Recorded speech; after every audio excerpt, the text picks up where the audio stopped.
تفتناز 7/6/2013. مسار الخطف على بيت تفتناز ليلا الساعة 10:30 ليلا. الله أكبر. الله أكبر.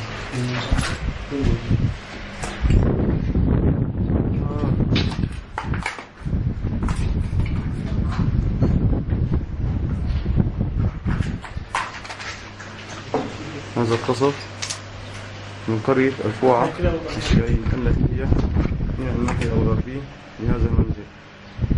من هنا قريتي الفوعة والقرية والصواغي. هذه هي قرية الفوعة.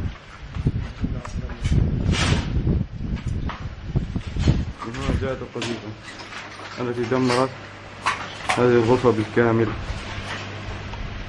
تفتناز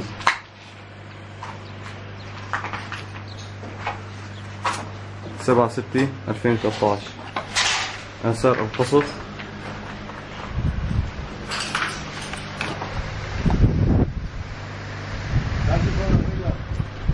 الله أكبر.